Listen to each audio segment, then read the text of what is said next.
Module 3, Lecture A, Losses and Optimizers. By the end of this lecture, you will be able to select and configure appropriate loss functions for common supervised learning tasks in PyTorch. Use optimizers such as SGD and Atom to update model parameters within a training loop. And inspect and debug optimization behavior using learning rate settings, gradient norms, and loss curves.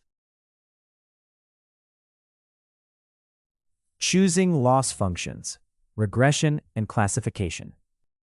When choosing a loss function, you must first decide whether your problem is regression or classification, because each type measures error differently. In regression, the model predicts continuous values, and performance depends on how close these predictions are to the true numbers. In classification, the model predicts categories, and error is based on the probability it assigns to the correct class. This distinction is crucial because loss functions for regression and classification are specifically designed around these different kinds of predictions. In regression tasks, the loss function measures how far the model's predicted values are from the true continuous values and penalizes these differences.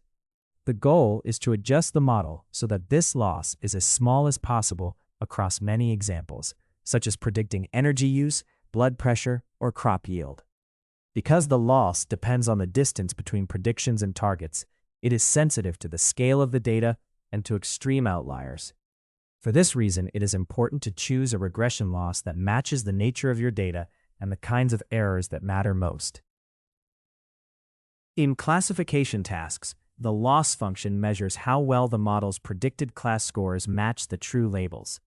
It penalizes assigning low probability to the correct class and high probability to incorrect ones, encouraging the model to be both accurate and confident. Different types of classification losses are designed for different output setups, such as binary decisions or multi-class problems. Understanding these distinctions helps you select the right loss family before tuning specific variants or hyperparameters. MSE and L1 losses. When building a regression model, you often choose between mean squared error and mean absolute error to measure prediction error. Mean squared error squares each error, so large mistakes have a much bigger impact, and the loss becomes very sensitive to outliers. In contrast, mean absolute error uses the size of the error directly, so each mistake contributes in a linear way, and the loss is more robust to extreme values. This key difference guides your choice of loss function, depending on whether your data contains noisy labels or extreme outliers. In many regression problems, mean squared error is preferred because it makes optimization smoother and often converges faster when the data is clean, such as in house price prediction with reliable inputs. It fits the typical cases well while still handling moderate errors. However, with noisy data, very large errors can dominate mean squared error and distort the model. In those situations, mean absolute error, also called L1 loss, is more stable because it emphasizes median behavior and is less affected by outliers, which is better when you care more about typical performance than about matching every extreme case. In deep learning, losses like mean squared error and L1 are first computed for each prediction, then reduced across the batch, usually by averaging for consistency across batch sizes or summing when you want gradients to scale with batch size. You can also assign custom weights to emphasize important examples, such as high-value transactions or critical patients. In some tasks, like image restoration, combining mean squared error with L1 loss creates a balanced objective that is smooth overall, but still robust to outliers. By choosing how you reduce, weight, and combine these losses, you control how the model treats different kinds of prediction errors during training.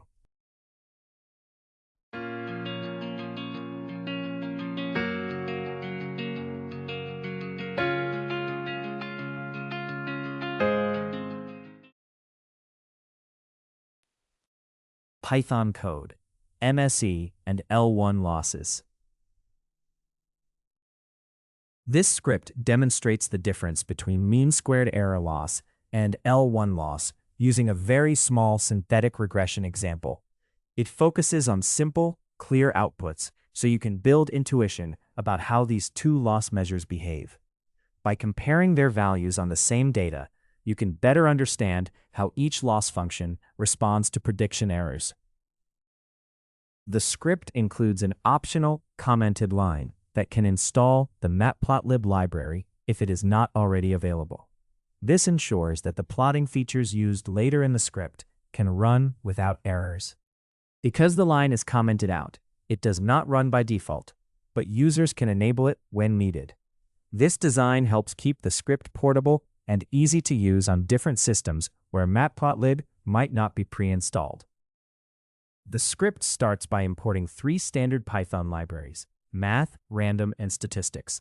These libraries provide tools for mathematical calculations, random number generation, and statistical analysis. In this context, they are likely used to perform numeric computations, create random data, and examine its statistical properties, even though the exact uses are not shown in this short excerpt. This code uses the plotting tools from the matplotlib library to create visualizations that help analyze and present data. In this script, those tools are specifically used to build a bar chart. The bar chart compares how sensitive different loss functions are to outliers in the data, making it easier to see how each one responds to extreme values. We set a fixed seed for the random number generator so that the random numbers produced by the script are the same every time it runs. Using the specific seed value of 42 makes all random operations repeatable across different executions. This consistency is important for reproducibility, especially when comparing results or tracking down bugs. In short, a deterministic seed ensures that experiments and tests can be reliably repeated. We begin by creating a simple synthetic regression dataset based on a linear model. The true weight is set to 2.0, which defines the slope of the line, and the true bias is set to 1.0, which defines the intercept. Using these fixed values, we generate target data points that follow this straightforward linear relationship. We create a simple synthetic regression dataset by first generating input features as floating point numbers ranging from -3 to 3. For each of these inputs, we compute a target value using a linear rule. We multiply the input by a true weight of 2 and then add a true bias of 1. This process produces target values that follow a straight line relationship with the inputs. The result is a basic example of linear regression data, where each input is paired with an output determined by this underlying linear equation. We start by making a separate copy of the list that holds our target values, so the original data stays unchanged. Then we create a strong outlier by adding 10 to the last value in this copied list. This gives us one data point that is much larger than the others.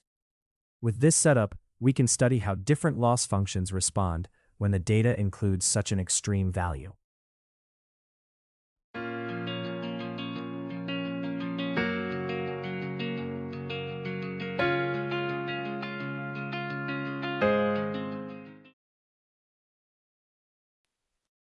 We define a helper function to compute the mean squared error loss, a common metric for regression tasks.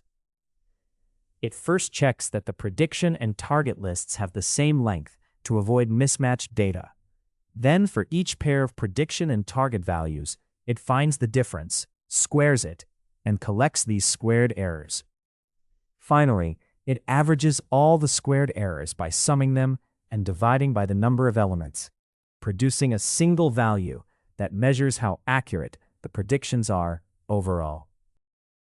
L1 loss, or mean absolute error, measures how far predictions are from their target values on average. To compute it, we first check that the prediction list and the target list have the same length, so each prediction matches a target. Then we find the absolute difference between each prediction and its corresponding target to get a list of errors.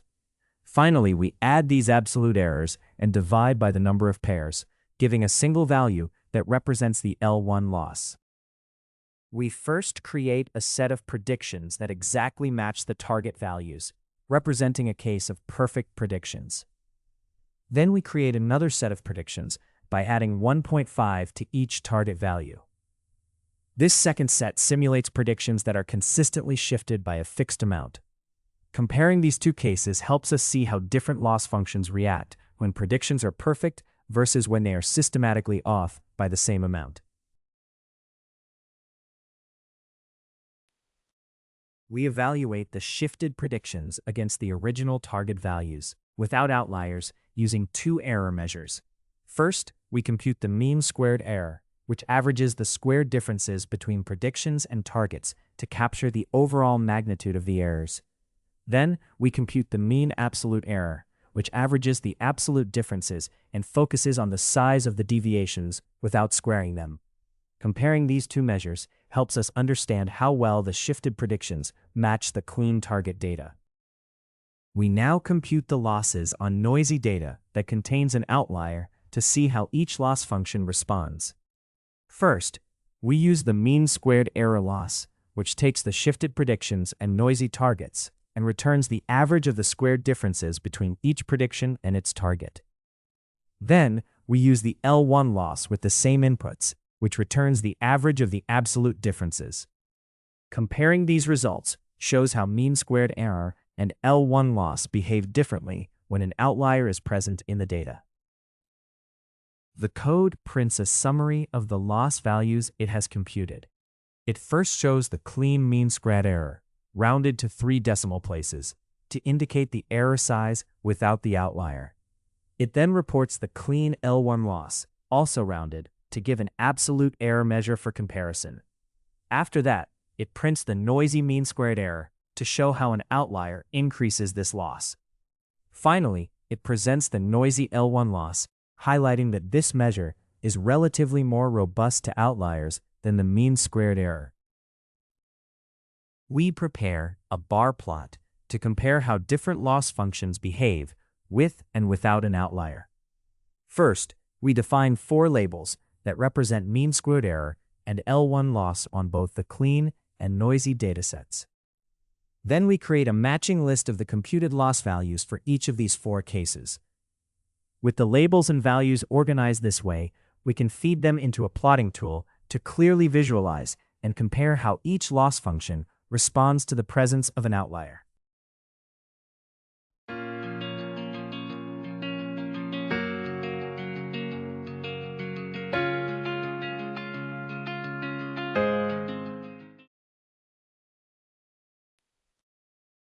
To visualize sensitivity, we create a compact bar chart using a plotting library, setting a small figure size so the chart is easy to view. We draw bars for each loss metric using their labels and values, which represent different loss functions. The bars are colored with 2 alternating shades to distinguish comparisons between clean and noisy data. This simple visual makes it easier to see how each loss function responds when an outlier is present. The code labels the vertical axis of the plot as average loss value, so listeners know what that axis measures. It also gives the plot a title stating that mean squared error reacts more to the outlier than L1 loss. This title summarizes the main message of the visualization, which is that mean squared error is more sensitive to outliers than L1 loss, and therefore changes more when an outlier is present. To complete the visualization, the code first adjusts the plot layout using a tight layout function so labels and elements do not overlap. It then displays the plot, making the results easy to view. This final plot lets us visually compare how mean squared error and L1 loss respond when an outlier is present in the data.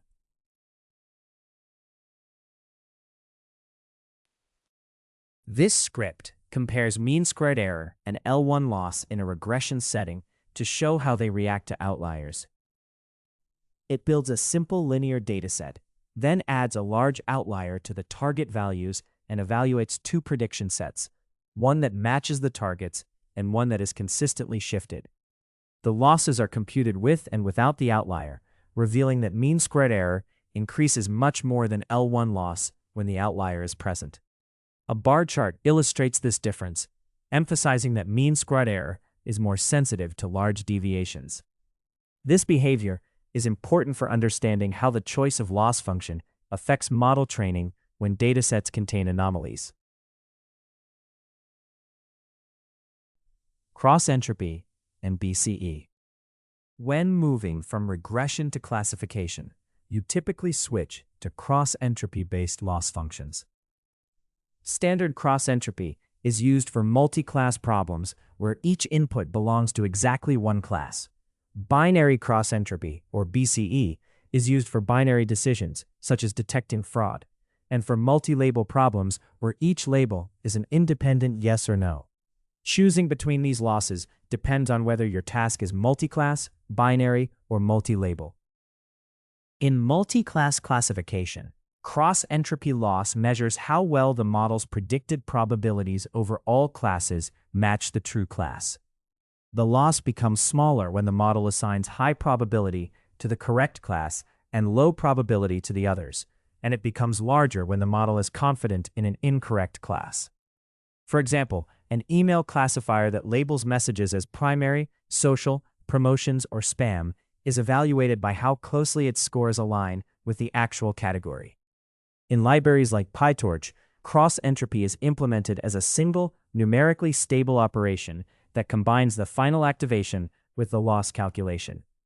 So you pass in raw class scores and integer class labels instead of one-hot encoded vectors, which simplifies the setup and avoids numerical problems with extreme probabilities. Binary cross-entropy is used when each prediction is a separate yes or no decision and multiple labels can be true at the same time.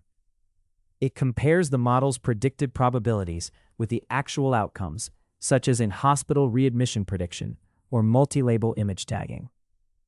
In practice, it is usually combined with a sigmoid activation, so outputs are valid probabilities between 0 and 1, and the target labels are stored as floating point values in a matrix. Correctly setting up this loss function is important, because it depends on how you encode the labels and how you plan to interpret the model's outputs in real decisions.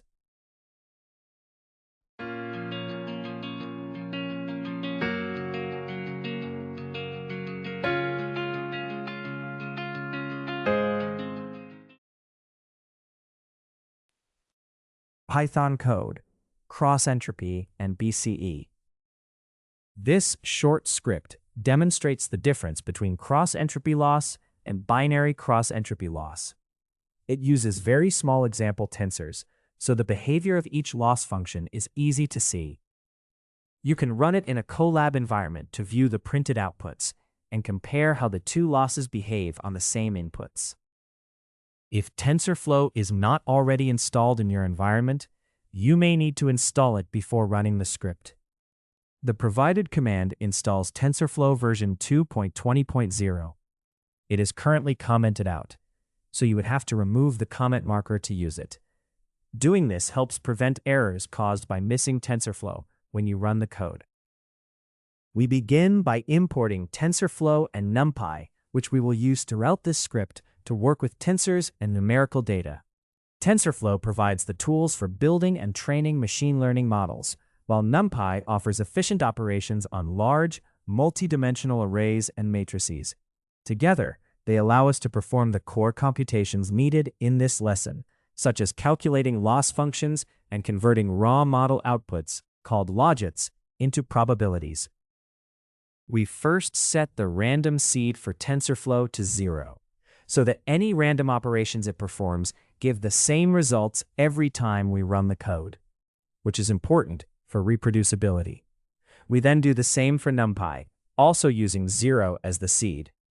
Setting both seeds ensures that all random behavior from these libraries is consistent across runs, allowing us to reliably reproduce the same outcomes. This line displays the version of TensorFlow currently in use. It provides a quick check that the environment is using the expected version of the library. Confirming the version helps ensure compatibility with your code and can be useful when diagnosing issues or debugging. We define a small tensor of logits for a 3-class classification task using TensorFlow's constant function with values of 2, 0.5, and -1. These logits are the raw prediction scores for each class before any activation function is applied. The tensor is created with a data type of 32-bit floating point to maintain sufficient numerical precision during calculations. We create a TensorFlow tensor to store the label for a multi-class classification task, using the integer 0 to indicate the correct class index in this example. This label tells the model which class is the true one among all possible classes. It is essential for computing the sparse categorical cross-entropy loss, which compares the model's predictions to this true class index during training. We check the shape of the multi-class logits tensor to confirm it matches the expected dimensions for computing the loss. This verification ensures that the logits and the labels are aligned correctly. By doing this, we avoid shape mismatch errors when calculating the cross-entropy loss. It is a simple but important step to keep the training process running smoothly. We use the sparse categorical cross-entropy loss from the Keras losses module in TensorFlow to measure how well a model's predictions match the true class labels. This function takes integer class labels and the model's raw outputs, called logits, rather than probabilities. By setting the option that indicates the inputs are logits, the function correctly interprets these raw scores. It then compares the logits to the true labels and returns a single scalar value representing the cross-entropy loss, which reflects how accurate the predictions are.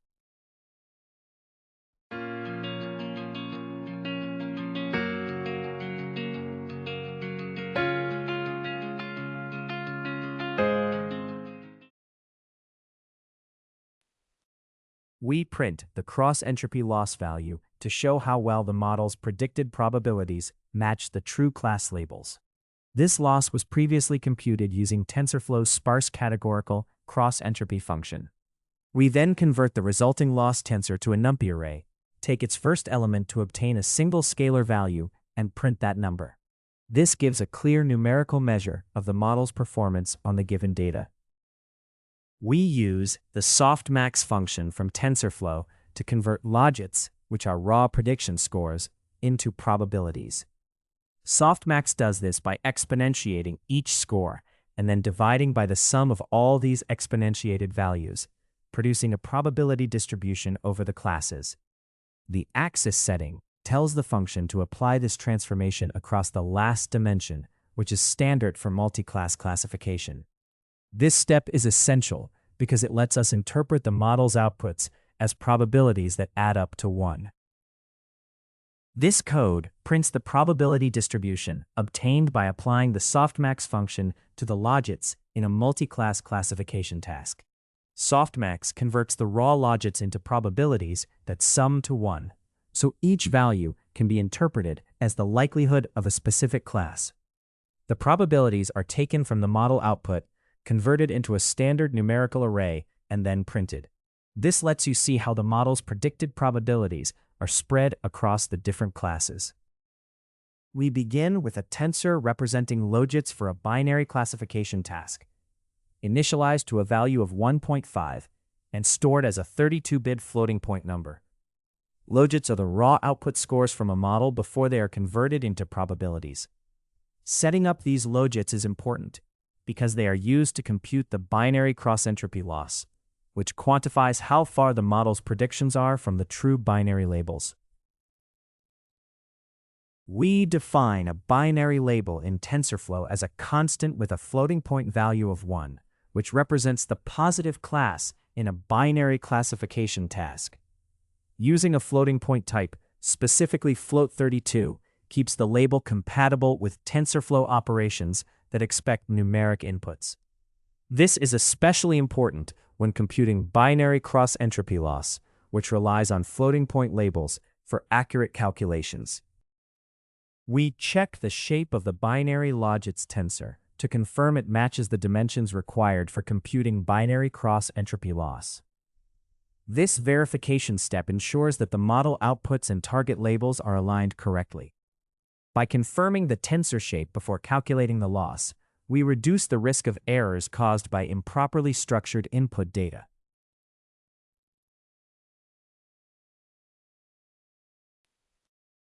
To compute binary cross-entropy loss in TensorFlow, we use the sigmoid cross-entropy with logits function, which takes the true binary labels and the model's raw prediction scores, called logits.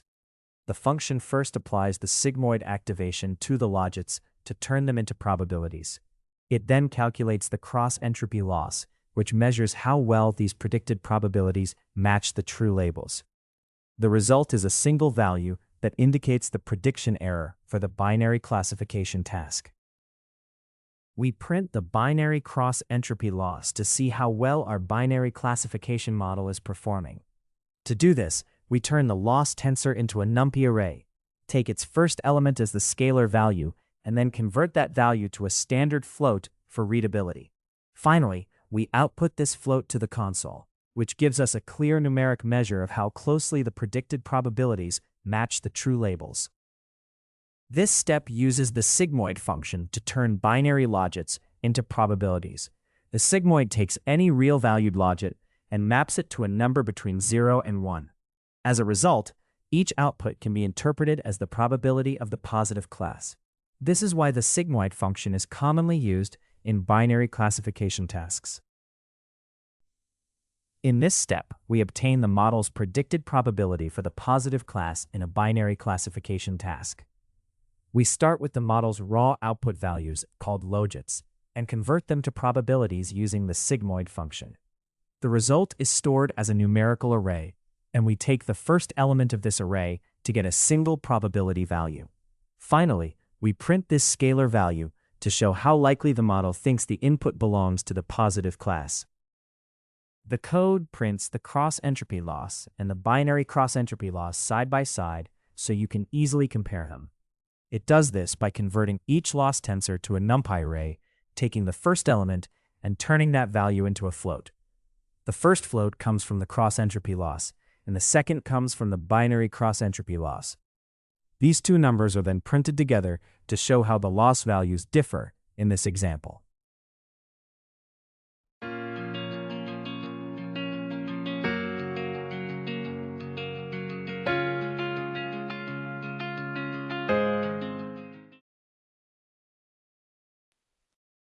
This script shows how to compute cross-entropy and binary cross-entropy losses in TensorFlow. It first sets seeds for reproducibility and reports the TensorFlow version. For a multi-class example, it defines logits for 3 classes, calculates the sparse categorical cross-entropy loss, and derives the corresponding softmax probabilities. For a binary classification example, it computes the binary cross-entropy loss directly from logits and obtains the sigmoid probability. It then compares the two loss values to illustrate how these metrics behave for the given inputs. Training optimizers. Momentum-based SGD. Momentum-based stochastic gradient descent improves basic gradient descent by adding a running velocity term that accumulates information from recent gradients. This makes the optimization process more stable and less sensitive to noisy gradient estimates. As a result, parameter updates depend on both the current loss surface and recent changes, which smooths out small irregularities. Overall, this leads to faster, smoother, and more decisive progress during optimization. Adding momentum to an optimizer changes how training progresses by smoothing out noisy updates from individual mini-batches. Without momentum, the loss can zigzag as parameter updates pull in different directions. With momentum, the optimizer follows a more stable path, which is especially helpful in narrow valleys of the loss landscape.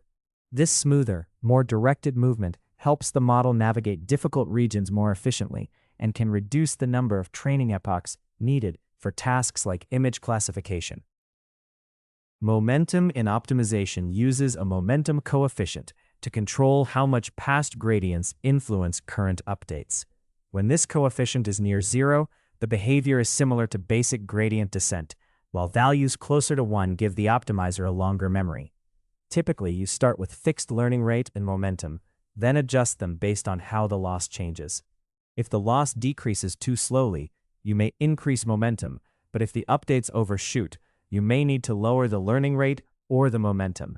Choosing appropriate momentum settings is crucial in practical applications like recommendation systems, where it can determine whether a model converges effectively or fails to perform well. Python code. Momentum-based SGD.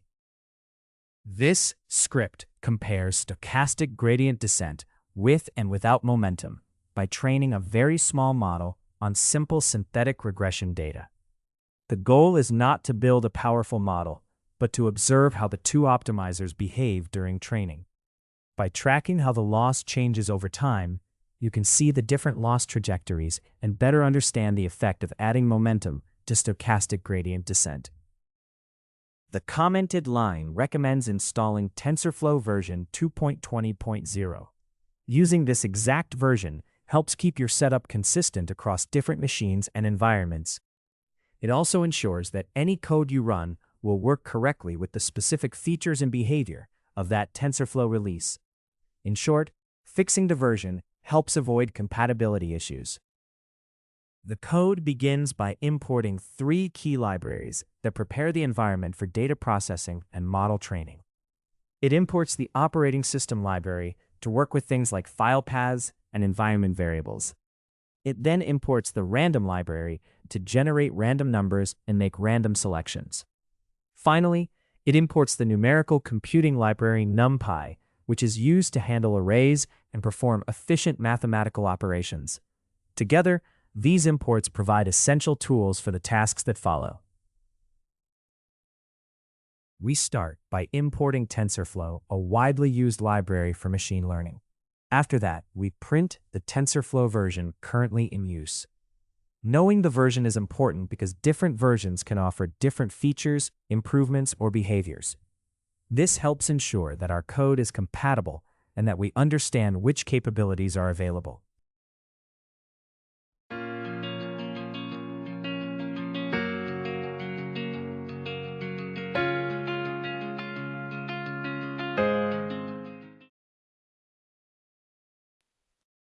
We begin by setting a seed value, such as 42, so that any random operations in our code are reproducible. We first set the seed for the standard random library, which controls the random numbers it generates. We then set the seed for the NumPy random number generator, so its random values are also consistent each time we run the program. This reproducibility is especially important in experiments like machine learning, where we need to be sure that our results are not just due to random chance. We set the random seed in TensorFlow so that our results are reproducible. This makes the sequence of random numbers the same every time we run the code. As a result, model training and evaluation behave consistently across runs. This consistency helps us reliably compare experiments and debug our models. To create simple one-dimensional regression data, we first choose to generate 200 samples. We then use a numerical tool to produce values that are evenly spaced between -1 and 1. This sequence of evenly spaced values serves as the input data for our regression task. We define a simple linear relationship by setting the true weight to 2 and the true bias to -0.5. We then compute the target values by multiplying each input value by this weight and adding the bias. This process creates a straightforward linear link between the input and output, which we use as the foundation for our synthetic regression data. To make the target data more realistic, we add a small amount of Gaussian noise to it. We do this by taking random values from a normal distribution, scaling them by 1/10, and matching the number of samples in the targets. These noisy values are then added to the original targets to create a slightly perturbed version. This process simulates imperfections found in real-world data and helps the model become more robust during training. We first reshape the input array into a two-dimensional form with a single column so it matches the expected input format of a dense layer in Keras. Next, we convert this reshaped data to the float 32 type to align with TensorFlow's default numerical format. We apply the same reshaping and type conversion to the noisy target values so they share the same structure. This preparation ensures that both the input features and target outputs are correctly formatted and compatible for training the model. Before building the models, the code verifies that the number of input samples matches the number of target samples.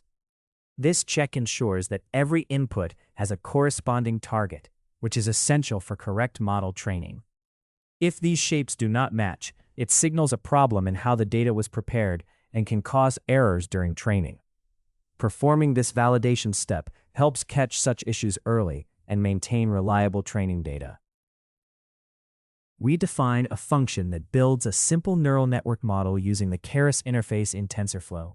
Inside this function, we create a sequential model with one dense layer that has a single output unit and uses a linear activation. The model is set up to take one-dimensional input data.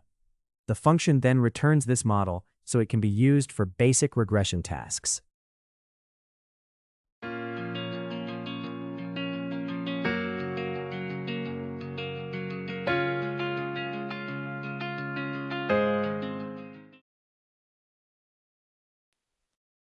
To fairly compare different optimization strategies, we first build a simple sequential regression model with a single dense layer and store it as one model. We then call the same model building function again to create a second, identical model. With these two matching models, we can assign a different optimizer to each one and directly compare how they perform under the same conditions. We define the model's loss function using TensorFlow's mean squared error, which measures the average of the squared differences between predicted values and the true target values. This metric is widely used for regression problems. By penalizing larger errors more heavily, it encourages the model to adjust its parameters and gradually produce more accurate predictions over time. We set up a stochastic gradient descent optimizer with a learning rate of 0.1 and momentum set to 0. This means the optimizer updates parameters using only the current gradient, with no contribution from past gradients. Using this configuration gives us a baseline that reflects pure gradient descent behavior. We can then compare this baseline to versions that include momentum to see how momentum changes the optimization process. We use a stochastic gradient descent optimizer with momentum to update the model's weights during training. The learning rate is set to 0.1, which controls how large each update step is. The momentum term is set to 0.9, helping push the updates in consistent directions and often leading to faster convergence. This configuration is part of TensorFlow's optimizer class for training neural networks. We begin by choosing a batch size of 32. Which controls how many training samples are processed together in each step. Then, we build a dataset from our input features and target values using TensorFlow's tool for creating datasets from tensors.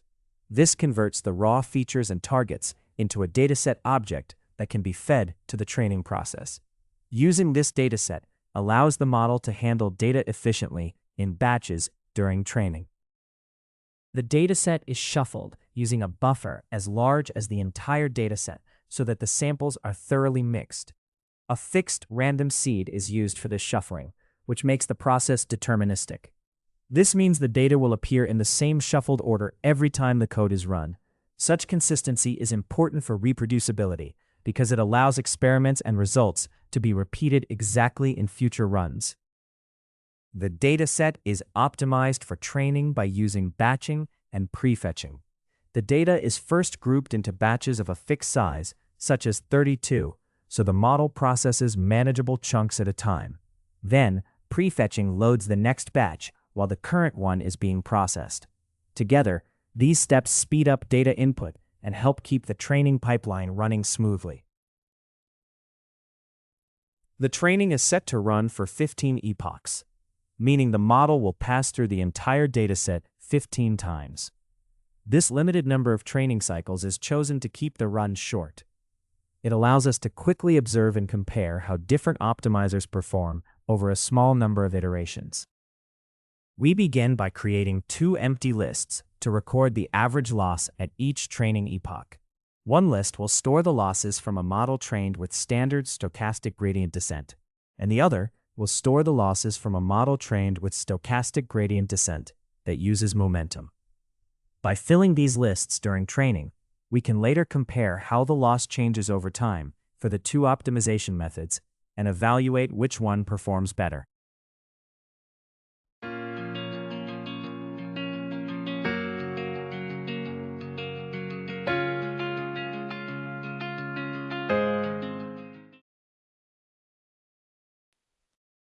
We run a training loop for a fixed number of epochs to compare two optimizers.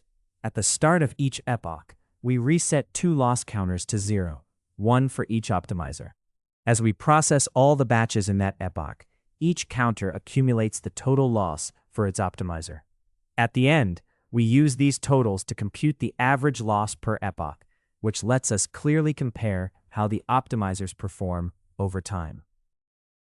We use a counter to track how many data batches are processed in each training epoch. This allows us to compute the average loss per batch. By doing so, we get a consistent measure of performance that can be compared across different epochs. The code loops over mini batches from the dataset, and for each batch, it increases the batch counter by 1. This loop is part of the training process where each mini batch is used to update the model's parameters. Processing data in batches makes training more efficient and allows the model to handle datasets that are too large to fit into memory all at once. We use TensorFlow's gradient tape to record the operations needed for automatic differentiation so we can compute gradients later. Within this context, we run the plain model on the current batch of input data, making sure it is in training mode so any training-specific behavior is active. We then compare the model's predictions with the true target values from the batch to calculate the loss. This loss value is what we use to update the model's weights during training. We use TensorFlow's gradient tape to compute how the loss changes with respect to the model's trainable variables. These computed gradients show the direction and size of the needed adjustments. They are then used by the optimizer to update the model's weights. This gradient calculation step is essential for training the model effectively. The code uses a basic stochastic gradient descent optimizer to update the model's weights based on the computed gradients. Each gradient is matched with its corresponding model parameter, so the weights are adjusted in the direction that reduces the loss.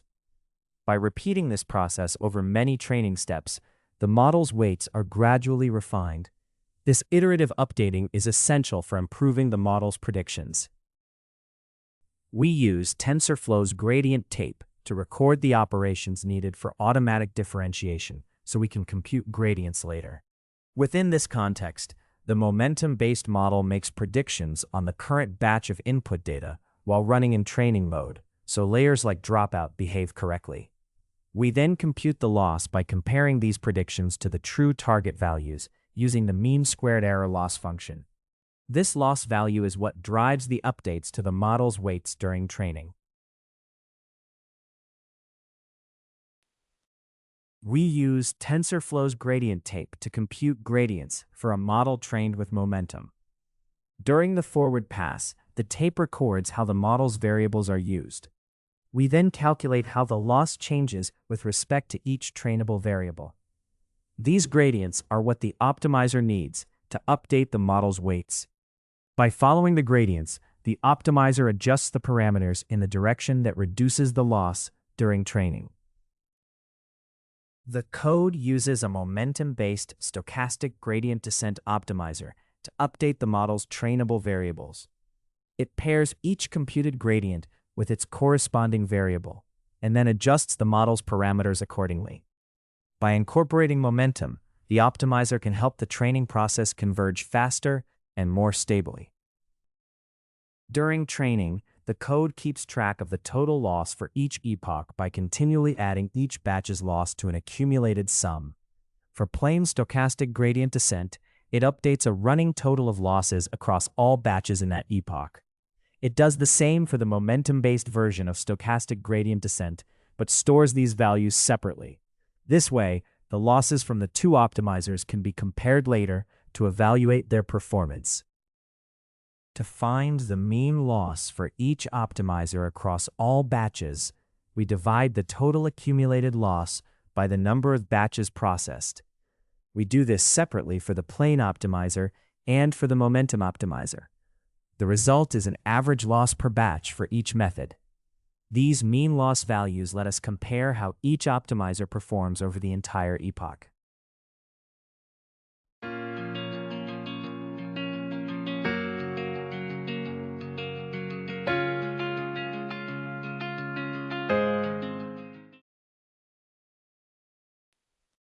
The code records the average loss for the plane stochastic gradient descent optimizer in a list, so we can see how the loss changes with each training epoch. It does the same for the momentum-based stochastic gradient descent optimizer, storing its average loss in a separate list. By tracking these two sequences of losses over time, we can directly compare how the two optimizers perform during training. For each training epoch, we print a brief summary of progress.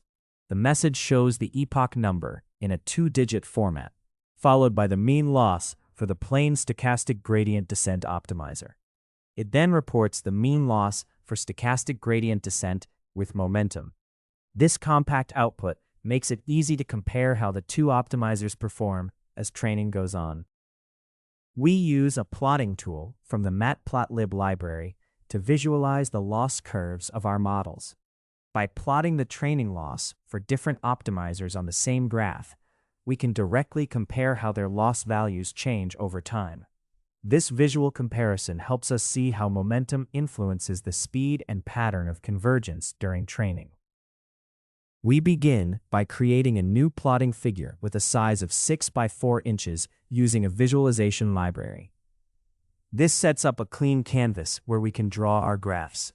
On this canvas, we will plot and visually compare how the loss changes over time for the two different optimizers used during training.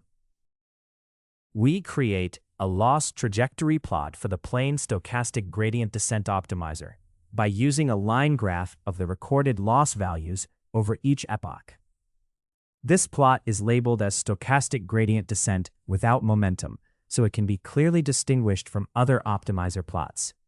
By comparing this line to the one for stochastic gradient descent with momentum, we can visually assess how the optimizer behaves and performs when momentum is not used.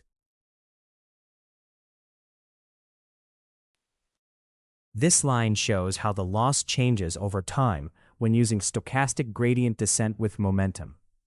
It is based on the list of loss values recorded during training with momentum and is labeled accordingly. By examining this loss curve, you can see how the optimizer with momentum behaves across training epochs and compare its performance to the version without momentum. We label the horizontal axis as epoch to show the number of training iterations, and the vertical axis as mean training loss to show the average loss across training batches. These labels clearly indicate what each axis measures. This makes the plot easier to read and helps you interpret how the training process is progressing over time. The plot title is chosen to emphasize how momentum affects the convergence behavior of stochastic gradient descent. By stating this clearly, the title directs attention to the role of momentum in the optimization process. It helps listeners quickly grasp that the visual comparison focuses on differences between two optimization methods. Overall, the title frames the plot as an illustration of momentum's impact on convergence. We first add a legend to the plot so we can distinguish the loss curves of the two optimizers.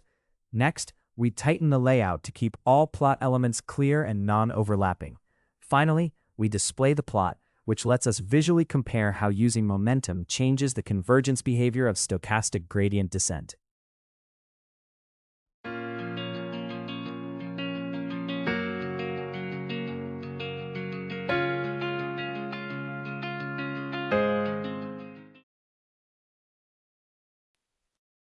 This script compares stochastic gradient descent with and without momentum by training a simple regression model on synthetic linear data with noise. It builds two identical models in TensorFlow, one optimized with plain stochastic gradient descent and the other with momentum, and trains both for 15 epochs. During training, it prints the loss values for each epoch so you can see how the two optimizers behave.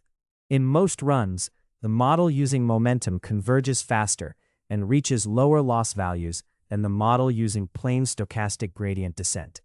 A final plot of the loss curves visually highlights how momentum improves the speed and stability of convergence.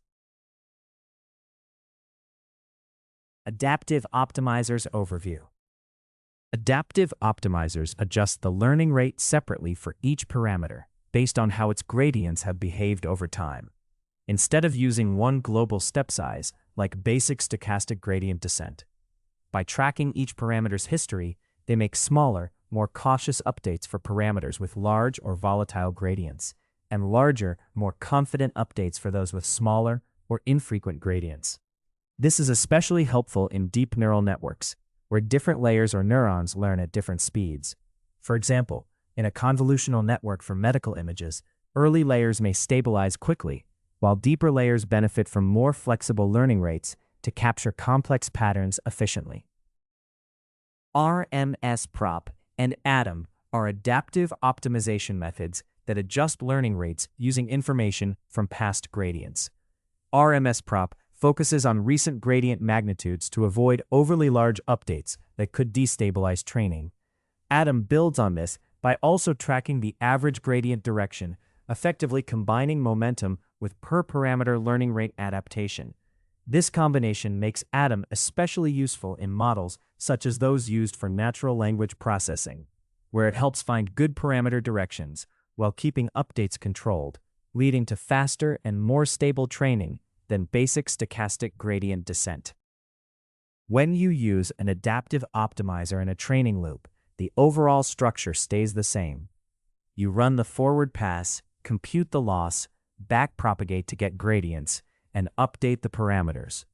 The key difference is that the optimizer internally tracks past gradients and adjusts the step size for each parameter.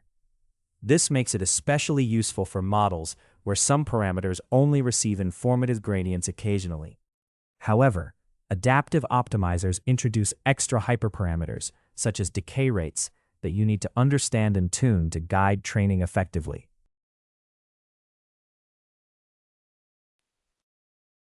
Python code, Adaptive Optimizers Overview. This script compares the stochastic gradient descent optimizer with the ADAM optimizer to show how adaptive methods change parameter updates during training. It focuses on how these optimizers behave differently rather than on implementation details. To illustrate this, it uses a very small regression problem built with PyTorch. Overall, the goal is to highlight the contrast between standard and adaptive optimization on a simple example. The script starts by checking that PyTorch is installed, since it is the main library used to build and train the models in this code. A commented installation command is provided for PyTorch, along with Torch Vision and Torch Audio, to be used if they are not already available. Ensuring these packages are installed is a necessary setup step before running the rest of the script, which focuses on creating models and comparing different optimizers. In this example, we import 3 standard Python libraries to add useful tools to our scripts. The math library gives us mathematical functions and constants, such as those for square roots and trigonometry. The random library lets us generate random numbers, which is useful for creating random data or setting random seeds. The OS library allows the program to interact with the operating system for tasks like working with files or checking environment variables. Together, these libraries provide common utility functions that are widely used in Python programs. We start by importing the main parts of the PyTorch library needed to build and train neural networks. The core Torch module gives us tools for working with tensors and performing computations. The neural network module provides ready-made components for creating network layers and complete models. The optimization module supplies algorithms that adjust model parameters during training. Together, these imports give us the basic tools required to define and train models in PyTorch.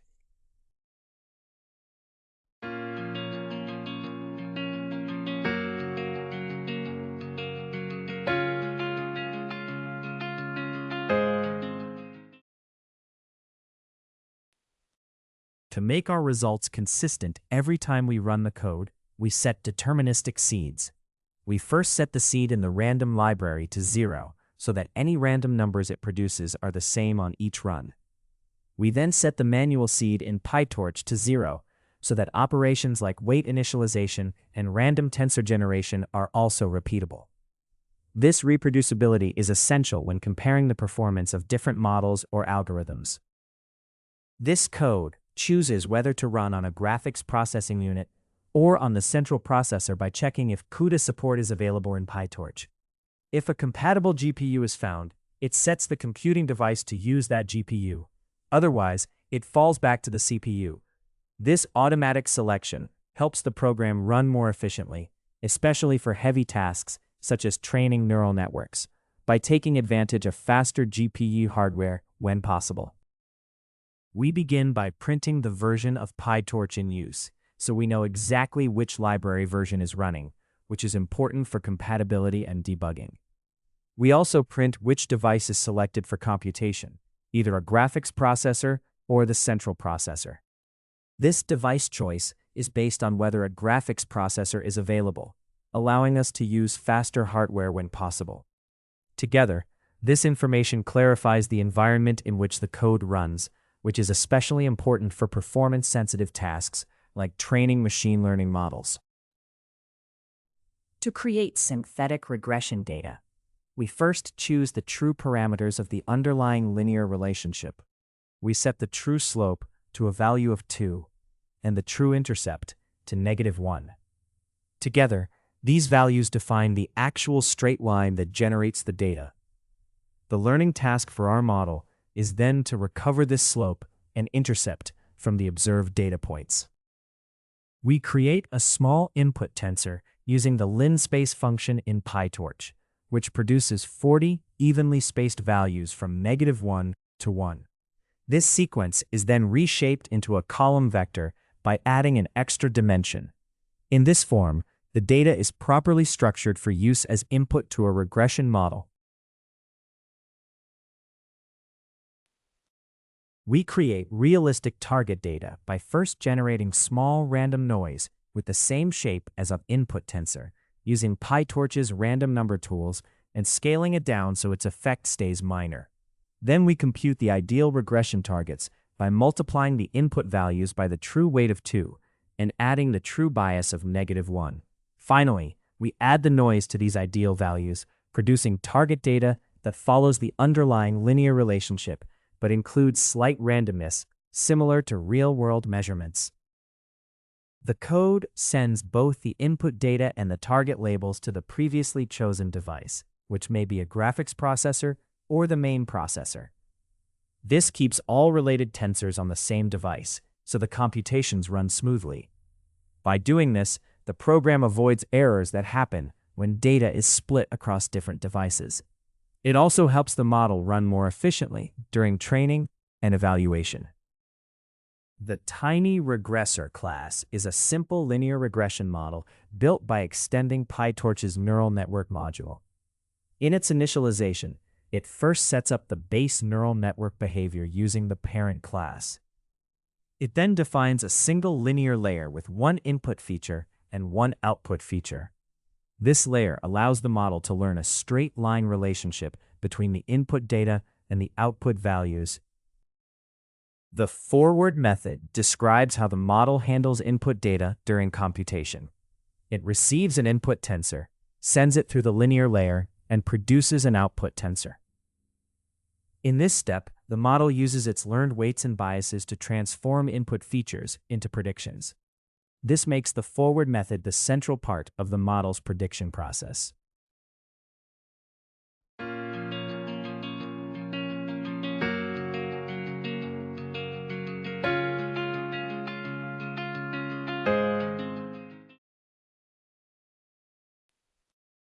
We create two instances of a simple linear regression model called tiny regressor.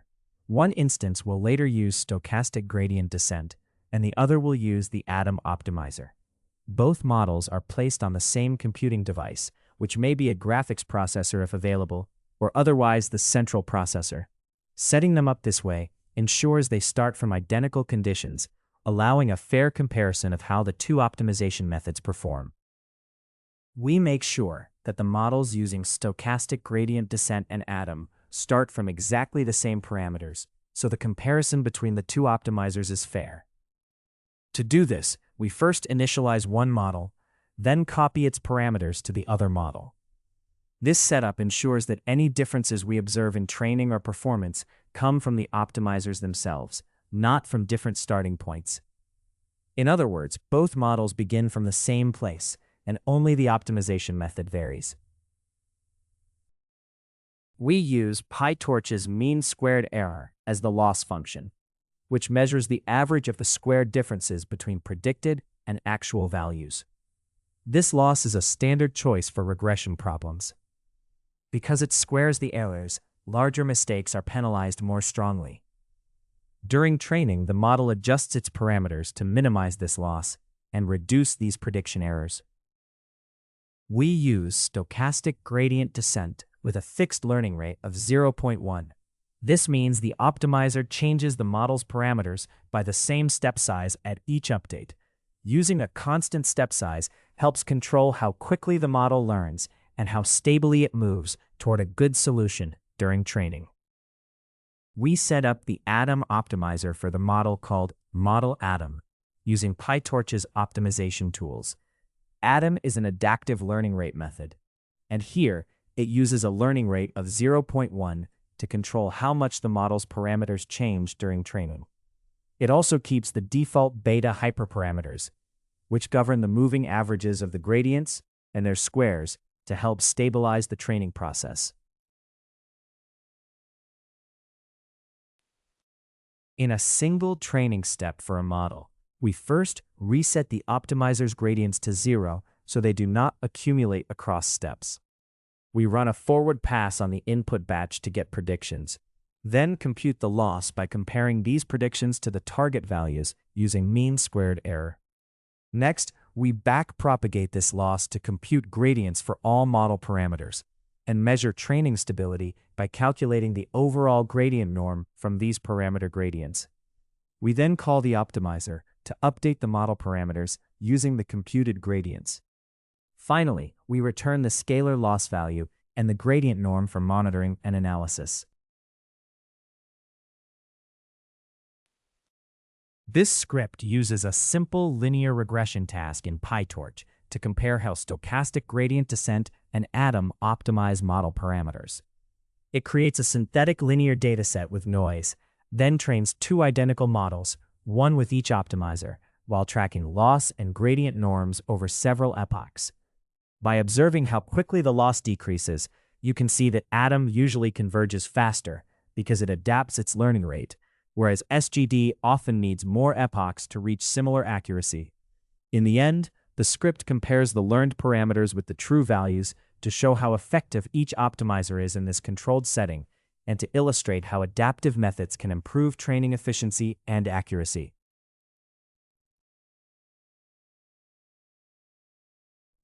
Tuning optimizer settings. When tuning an optimizer, the most important setting to adjust is the learning rate, which controls how big each update step is. If the learning rate is too high, the loss can bounce around or even diverge, while a rate that is too low makes training very slow and can cause it to stall.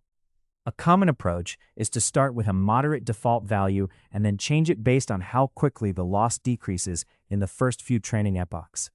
This cycle of observing the loss and refining the learning rate is essential for both simple methods like stochastic gradient descent and more advanced methods like atom.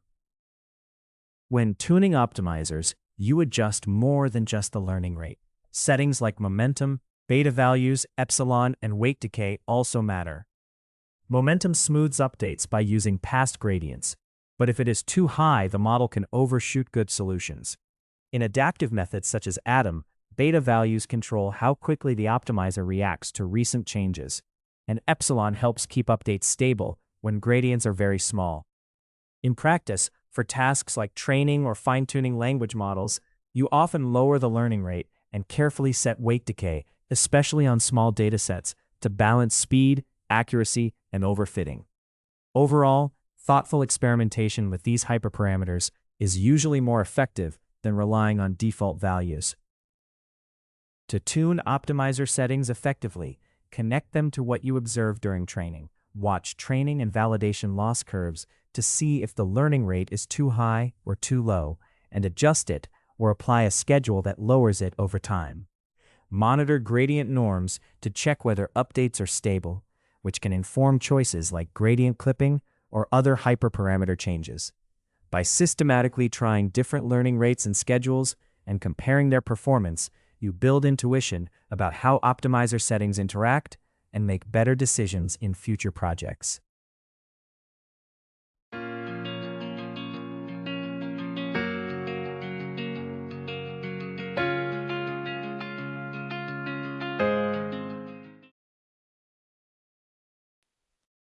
This script compares the performance of two optimization methods, stochastic gradient descent and atom, on a simple linear regression task using TensorFlow. It builds two identical models, trains them on synthetic data with a known linear relationship, and uses a fixed seed and optional GPU support for consistent and efficient runs. Over 20 training epochs, it records the loss and gradient norms for each optimizer, showing that Atom's adaptive learning rate usually leads to faster and smoother convergence than standard gradient descent. At the end, it prints the learned parameters for both models and compares them to the true values, illustrating how each optimizer adjusts the weights to minimize the loss function. Monitoring optimization progress, tracking loss trends. When training a model, it is important to track how the loss changes over iterations or epochs to see if learning is progressing properly. In a healthy run, the loss usually drops quickly at first, then decreases more slowly and stabilizes, with only small fluctuations as the model refines its solution. For tasks like image classification, this pattern reflects the model first learning basic patterns and then finer details. If the loss stays flat, increases, or jumps around unpredictably, it often indicates problems with settings such as the learning rate or the model architecture, making the loss curve a key signal of training health. Comparing training loss to validation loss helps you understand how well a model generalizes. Training loss reflects how well the model fits the data it was trained on, while validation loss shows its performance on new data. If training loss keeps decreasing but validation loss starts to increase, the model is likely overfitting. If both losses stay high and stop improving, the model may be underfitting, possibly because it is too simple or the learning rate is too low. Regularly tracking these curves helps you decide when to stop training or adjust your model settings. Tracking loss over time can reveal optimization problems that accuracy alone might miss. For example, if loss first goes down and then suddenly spikes, the learning rate may be too high, while very slow loss reduction can indicate a learning rate that is too low or a difficult optimization landscape. In response, you might adjust the learning rate, change the optimizer, or use a different learning rate schedule. By logging and visualizing loss during training and across different runs, you can see how such choices affect learning dynamics and use that insight to debug and improve your training process. This script uses TensorFlow to track how loss changes during a simulated training loop. It creates a noisy nonlinear regression dataset, splits it into training and validation sets, and trains a simple neural network with one hidden layer using the TANH activation, the atom optimizer, and mean squared error loss. During each of 20 training epochs, it records training and validation losses along with gradient norms. After training, it plots how these values evolve over time and prints the final losses and gradient norm, giving a concise view of the model's performance and convergence behavior. Gradient norm monitoring. Monitoring the gradient norm is important for understanding how well your model is learning during training. It gives a single measure of the overall size of parameter updates, showing whether the model is making meaningful progress or if learning is stagnating or becoming unstable. By keeping gradients within a healthy range, you can support productive exploration of the parameter space. Treating gradient norms like vital signs helps you detect problems such as vanishing or exploding gradients that may not be visible from the loss curve alone. And this helps you maintain training quality and avoid silent failures. When you interpret gradient norms, pay attention to how large they are and how they change during training. If the norms stay very small, the model's updates are tiny, which can mean slow learning or stagnation, often due to vanishing gradients in deep layers. If the norms are very large or spike, updates become unstable and the loss may swing around instead of settling, which can happen with a learning rate that is too high or poorly scaled inputs. By monitoring gradient norms alongside the loss curve, you can spot and diagnose training problems as they develop. Use gradient norm tracking to guide debugging and tuning of your models.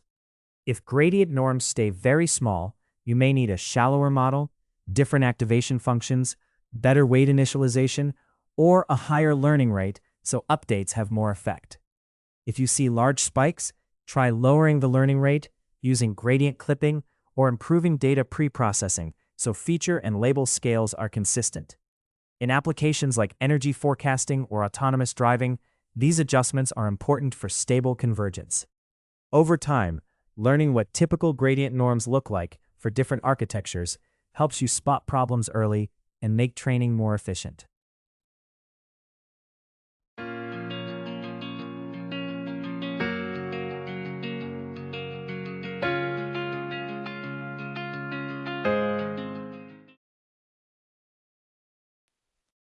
This script shows how to monitor gradient norms during training in TensorFlow. It builds a simple regression model on synthetic data, where random inputs are mapped to targets using a noisy linear relationship. The model is a basic neural network with a single dense layer trained with stochastic gradient descent to minimize mean squared error. At each training epoch, it computes and prints both the loss and the L2 norm of the gradients. Watching how these values change over 8 epochs helps you understand gradient behavior and diagnose or improve model performance. Learning rate dynamics. The learning rate controls how quickly a model's parameters change during training and is key to judging whether optimization is working well. If the learning rate is too high, updates can overshoot and cause unstable, erratic loss values. If it is too low, training can become very slow and may get stuck at a suboptimal point. By examining how the loss behaves for different learning rates, you can tell whether the optimizer is exploring the loss landscape effectively or failing to make useful progress. During training, the learning rate usually changes over time, so it is important to track how it evolves. Models often start with a higher learning rate to move quickly across the loss surface, then gradually reduce it to fine-tune performance. When you visualize the learning rate together with the loss curve, you can see how drops in learning rate often lead to smoother, slower loss decreases. This pattern reflects a shift from broad exploration of the solution space to more detailed refinement of the model. When debugging optimization, focus on how the learning rate affects loss over both short and long time scales. If the loss becomes erratic after you increase the learning rate, it is probably too high and causing unstable updates. If the loss plateaus even with a high learning rate, the optimizer may be stuck, and a lower rate could help it move to a better region. In sensitive tasks like medical image classification, it is safer to use a conservative learning rate and closely monitor validation loss. Over time, recognizing these patterns helps you treat the learning rate as a deliberate tool for guiding optimization rather than a mysterious parameter. This script uses a simple linear regression model in TensorFlow to compare constant and exponentially decaying learning rates. It trains on a synthetic dataset with a linear pattern and noise, using stochastic gradient descent to minimize mean squared error over 25 epochs for each learning rate schedule. During training, it tracks and prints the loss of gradient norms, showing that the constant learning rate stays fixed while the decaying rate gradually decreases. The resulting plots of loss and learning rate over time illustrate how a decaying learning rate often produces smoother convergence than a constant one, helping you see how learning rate dynamics influence optimization behavior.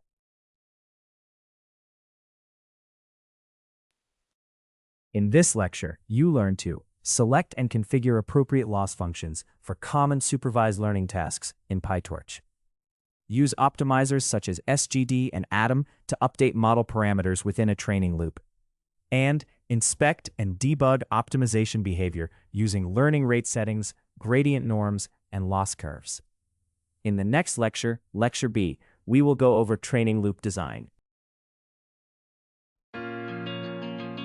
Thank you for your attention. See you all in the next lecture.